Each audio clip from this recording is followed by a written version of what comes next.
From the Russ Center for Media in downtown Cape Girardeau, welcome to Focus on Southeast, a program on issues, events, and people impacting the campus of Southeast Missouri State University. I'm Dan Woods with KRCU Public Radio. Today's show is all about SEMO's Sesquicentennial, which kicks off on March 22nd. We will not only discuss plans for the year-long celebration, but also look back at some events in the university's history with Kent Library's Special Collections and Archives librarian, Tyson Koenig.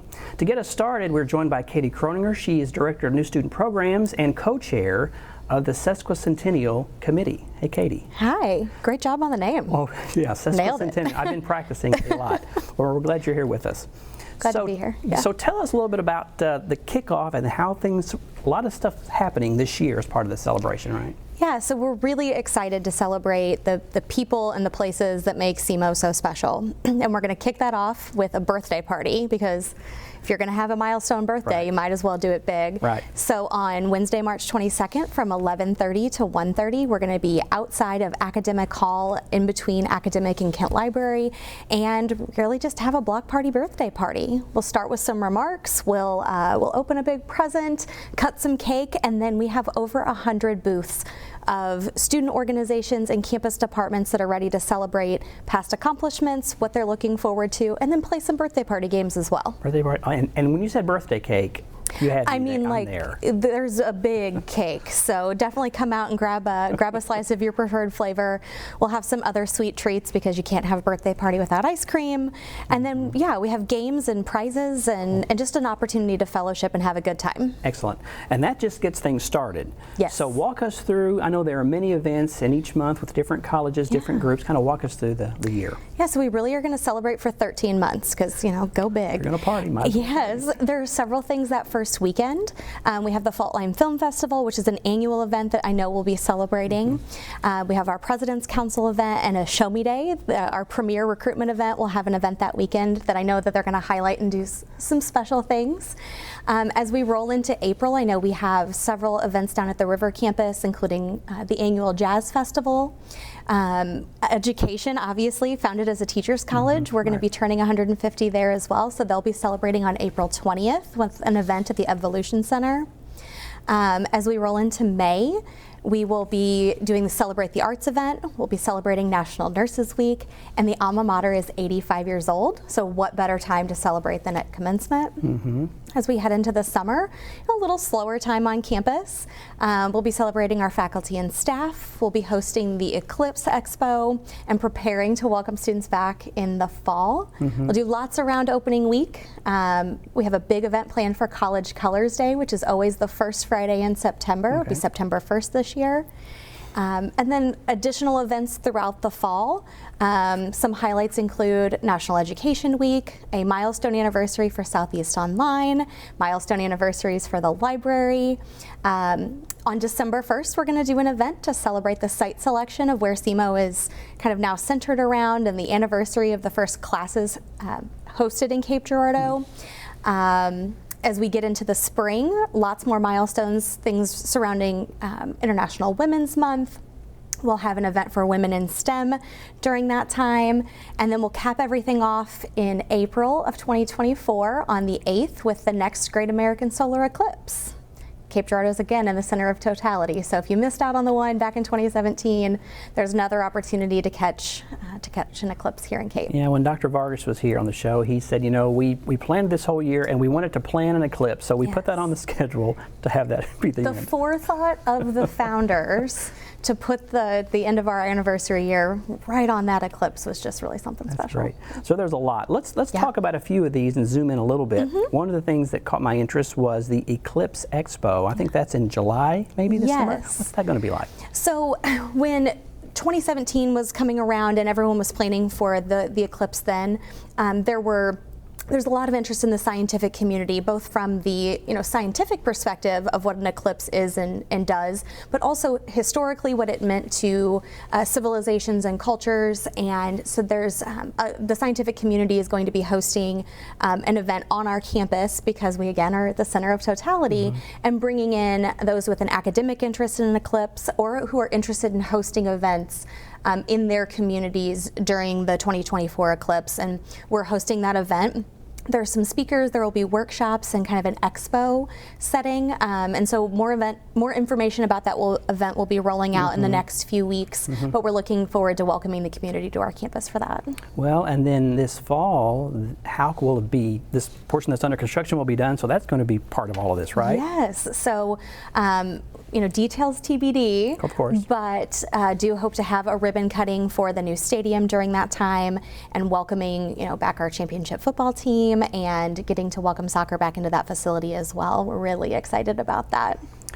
And February of 2024, the 28th, is the significant anniversary.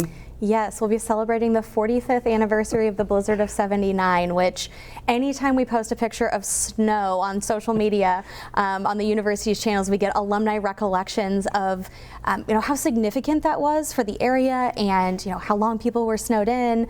But it's just a fun memory, and so we're going to do something winter weather related to just commemorate that event. That was a big one. I was young, but I remember all the snow that we received in 1979. And so there'll be other things. You just sort of went over some of the highlights, but there'll be all kinds of things happening as part of this, right? Other departments are doing many things. Every college has committed to doing some sort of event, whether it is, some of our colleges have very easy milestone anniversary, something that's happening, a 0-year, a 5-year anniversary. But we're also going to take the opportunity for things like, National Doctors Day and National Nurses Week, and celebrate those programs that tie in, but also our current students looking for careers in those areas, and our alumni that have gone on to have great success.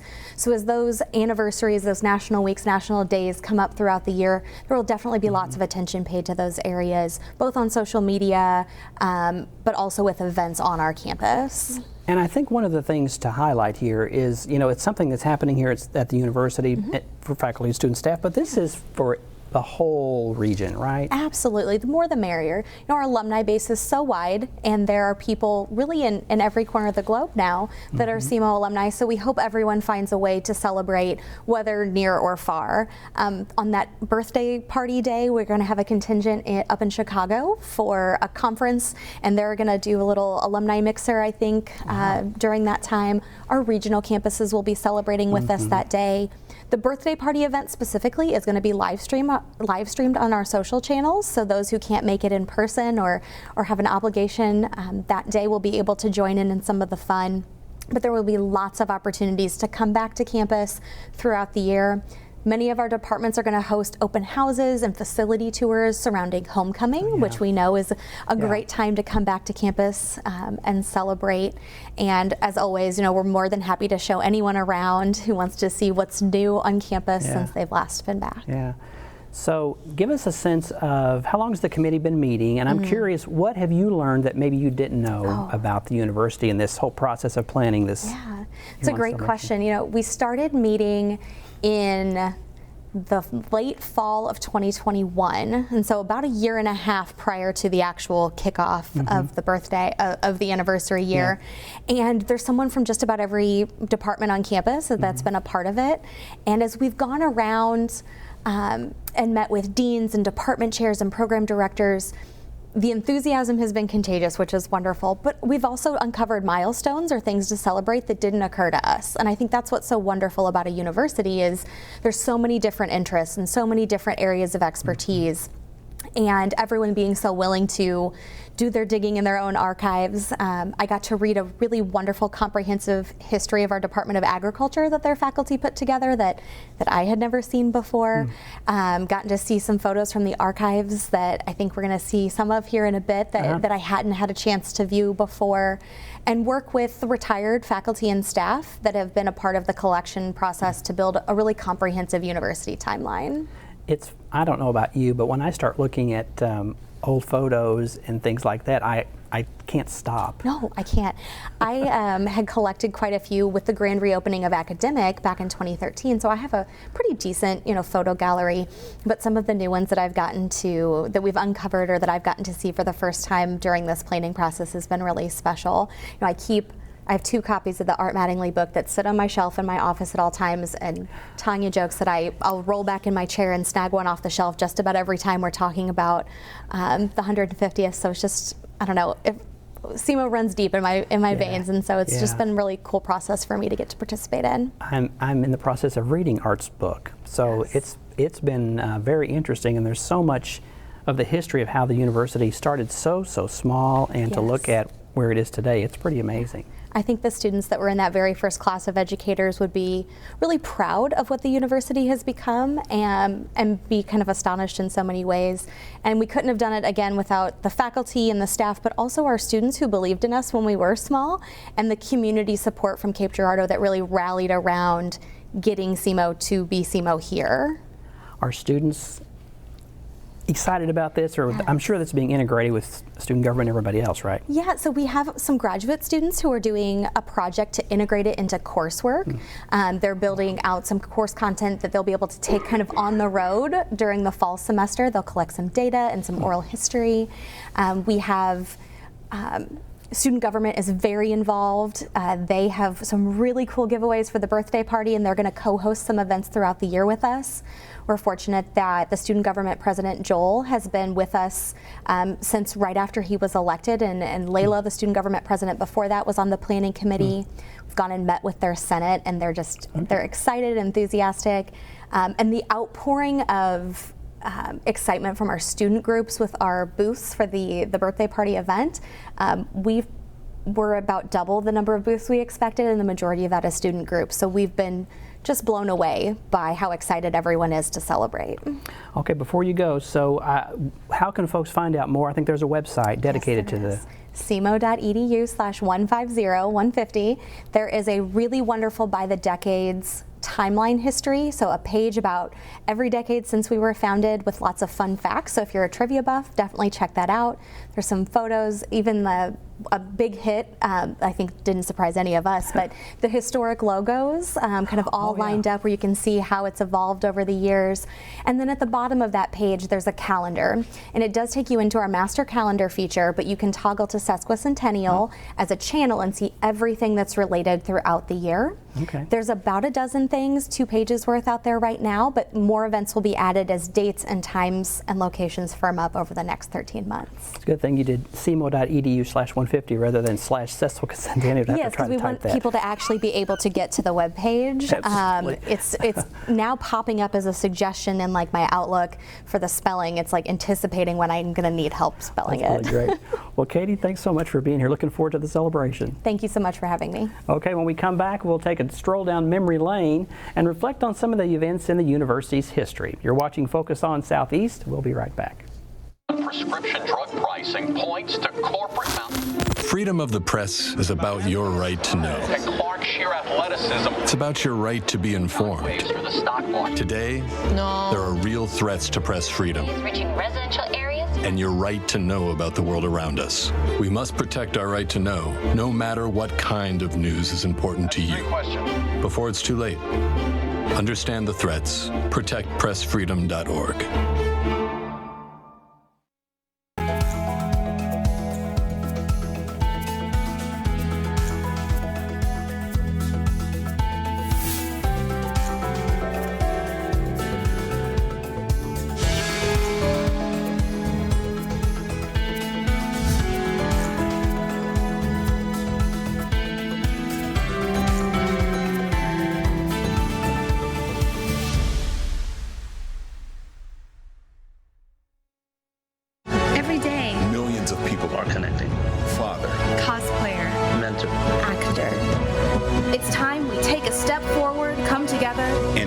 How accepting our differences can make us stronger.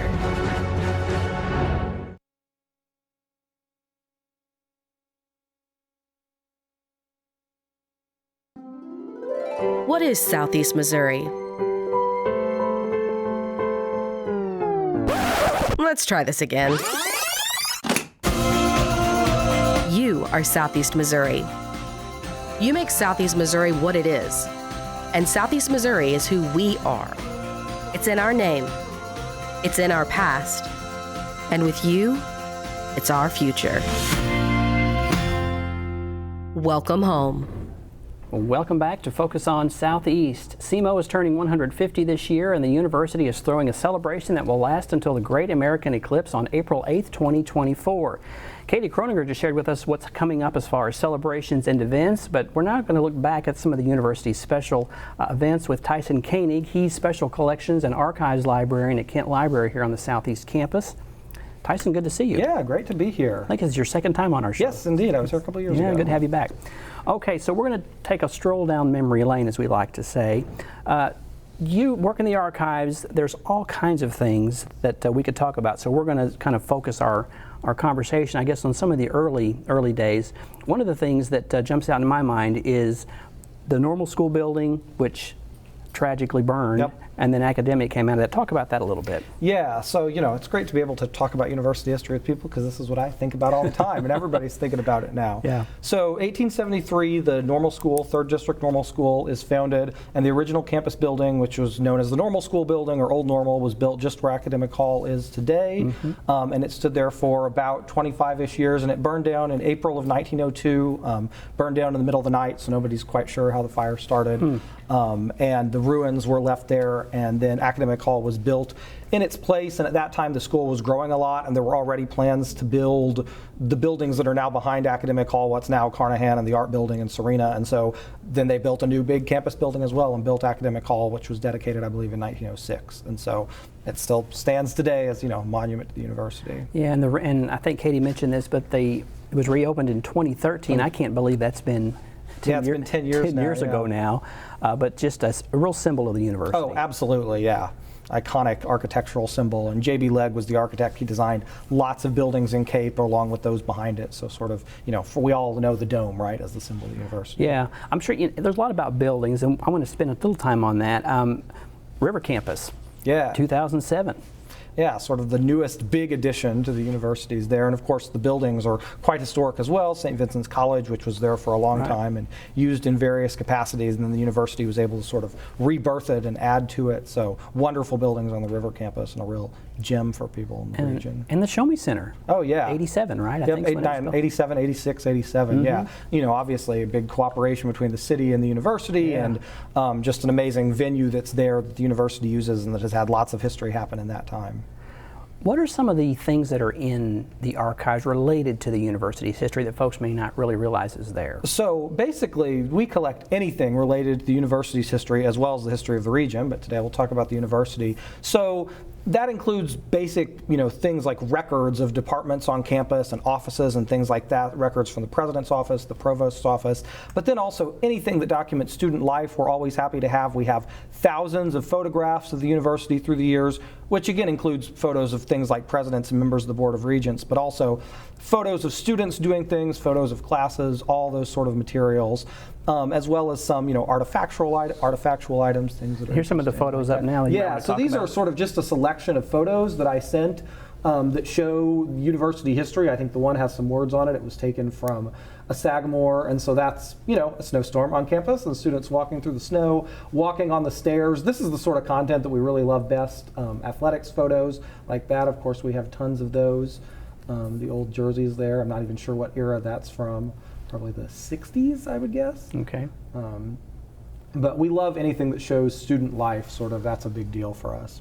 Just the everyday, there's a special edition of the Capitol or Southeast Arrow that's out, and you were interviewed in that. You talked about just having just everyday regular stuff to put in the archives. That's really special. Absolutely, that's what's really special for us. People all the time are like, oh, we talk to alums and they're like, oh, I don't have anything interesting, I was just a student. No, that's what we want if you were just a student. We want the documentation of everyday life and student organizations, that sort of thing. And you still would accept things that folks want to Absolutely. Donate, right? If you're watching this and you're an alum or a current student and you have materials from your time as a student on campus, we want those things. Retired faculty and staff who have, materials about their time at the university, that's the sort of thing we want. We accept donations all the time. When you look through the archives, what are some of the things that surprise you or jump out at you that you think, this is really, really special? What are some things there? I think it's sort of just seeing all the different things that students have done over the years and the way that campus has changed over the years. We have tons of photos of old campus buildings, and people are always really interested in that. You know, in the library, we love seeing old photos of the library, and people who work on campus, it's the same way. They love to see things from their buildings before. Things, you know, Katie talked about the logos, things that show sort of how the image of the university has changed over the years, the mascots, things like that, seeing what student groups have done, and you know, Katie was just talking about the growth of the university over time. That's something that's really amazing. How things now you talked about that too, because if you read Art Mattingly's book, as Katie talked about, the very beginning was very, very small. Very small, yeah. And the footprint and the size, exponential growth. Yeah, I mean, and you know, the normal school building that burned down, that was the building on campus until 1902, and everything was in there. And I think our first graduating class was 7 students, I want to say, in 1875. And so then just the huge growth over time. And you can see that with the physical expansion of campus over time, enormous growth after World War II, and you know, tracing the general trends of higher education in the U.S., just like everywhere. So what books did you bring with you today? I brought, these are some Sagamores, which everybody who remembers, or a lot of people know, the Sagamore was the university's yearbook. It was published from 1914 until 1989. This is the very first one, so the 1914 Sagamore.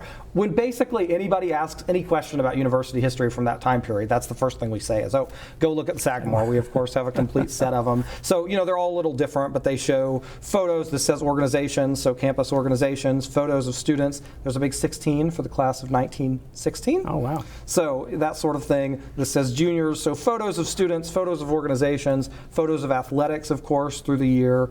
There's some music students. The Sagamores are just amazing. So I brought just a sample. This is 1964, and I think this is one from the 1970s, how they evolve over time. There we've got the Missouri State Seal.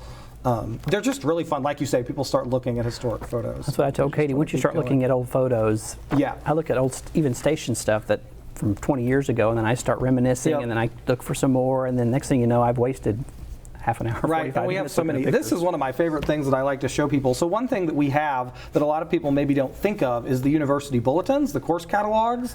And so, you know, if you want to know what math classes was SEMO teaching in 1927, we can pull it out and show you. And this is actually the very first one from 1874 that's a circular for 1874-75. So this is a list of, you know, not just classes, but rules and programming and how everything worked if you were signing up for classes in 1875. This is what you'd consult. There's a nice drawing of the old normal school on there that they did for it, and there's a list of the faculty members here. There were 5 of them the initial year, so, you know, for the handful of students. So I think this is just a really neat thing to be like, we have this all the way back to the beginning, and we have all of these. All the Sagamores? We have all the Sagamores, we have all the university bulletins, and we have all the minutes of the Board of Regents, that sort of thing. General things, we don't have a ton, especially up to 1902, because I imagine most of what was there was in the building that burned down. But we have sort of those basic things and can answer questions like that about what was happening on campus. Do you keep or do you have files or notes from professors over the years, things that they had maybe research they had done or things that they'd contributed to? Absolutely, and that's something we're always open to getting more of is faculty members' documentation of their research and their teaching and their involvement on campus. That's sort of a core thing for university archives and even retired staff members who are really involved on campus and what they've done, because that's documentation of what was happening at the university. And that's what we want in archives is documentation of the activities that were happening, in our case, on campus. And I guess there's room for more things. Always. I mean, we will make room. We're always happy to get more. That's why we exist, is to take in materials, to document university history, and to help people access it. Anybody can come in or call us or email us anytime, and we'll help you learn about what you want to learn about. Let's talk a little about, so with the university and then the region, so you keep up things from the region as well, which seems to me, if you could be a way to pair those together and have a really good picture of what was going on the campus, in Southeast Missouri, kind of all at the same time. Yeah, absolutely, because it all intersects. So we have the university archives and special collections and archives, and then we also have regional history collections. So we document the whole region of Southeast Missouri, and particularly, you know, Cape Girardeau and Cape Girardeau County. And so you can sort of see both ends, and it's obviously very integrated all through the years with what's happening on campus and in the region as a whole. You've probably seen pretty much everything that's in the archive or know what's there, but is there anything that surprised you as you maybe got ready to pull stuff together for the Sesquicentennial? I think I will say I haven't seen everything that's in. I know kind of the broad strokes of everything we have, but I know more about what's there than anybody. I've been here 8 years, but I would say I'm surprised regularly at things that we find. We were going through photos from past anniversaries of the university, and we found a picture of President Parker cutting the cake for the 75th anniversary, so that would have been 75 years ago, so halfway. And it was this very elaborate cake, and there were cupcakes on one level and various things. And so seeing how that was commemorated over time, we've been doing exhibits at the library. And so it's always those gems of like, oh, this is campus history, or here's a photo of a class of students in 1950 whatever, and it's amazing like, oh, we still have this today and can show it. And we could sit and look through the Sagamores for ages. Yeah, and I'm guessing with this celebration you're going to want to collect stuff from the Sesquicentennial to add to, so 75 years absolutely, and that's one thing, was everything's calming down. I got to poke at Katie and Tanya and be like, yeah, we need stuff from the committee's work. And of course, I'm on the committee, to document everything that was going on there. I think Tanya just emailed me the other day asking about T-shirts, and I was like, we want a T-shirt for the archives, to show like the commemorative T-shirts that are being done for the Sesquicentennial. Do you keep audio and video too? We do indeed. If we have it, we are happy to get, in fact, a lot of Dr. Dufek's video that he had when he retired. We got, so yeah, we want to make that available to people, and there's all sorts of audio and video from recent years that we want people to come in and use. Anything that documents university history. Okay, before we go, we should remind folks, I guess, if they do have items that they would like to contribute, they can. How do they go about doing that? Is there anything special they need to know to put things into the archive? Just reach out to us, and even if you think what you have isn't that interesting, don't assume that, please. So you can contact me or us at Special Collections and Archives, SEMO Archives at semo.edu, or just go to the library's website and there's Special Collections and Archives. There's a link there, and just reach out to us, reach out to the library, and I or somebody on our staff will get in touch with you. And if they want to come see stuff, they should. It's available to view. It's available to anybody. We're on the 3rd floor of Kent Library, and we're open 5 days a week, 8 to 12, 1 to 4:30, fewer limited hours during the summer. But we're there every day to help anybody else who wants to see. You don't have to make an appointment. You can come in and tell us what you want, and we'll do our best to help you find it. That's fantastic. Tyson, it's always good to talk with you. Thanks for being here. Talk to you again, Dan. All right. Thank you. Well, Focus on Southeast is a collaboration of KRCU Public Radio and the Department of Mass Media here at Southeast Missouri State University. Just a reminder that portions of these conversations will be broadcast on KRCU and will also be available at krcu.org and on the station's YouTube channel. From the Russ Center for Media, I'm Dan Woods. Thanks for watching. Be sure to tune in next time when we focus on Southeast.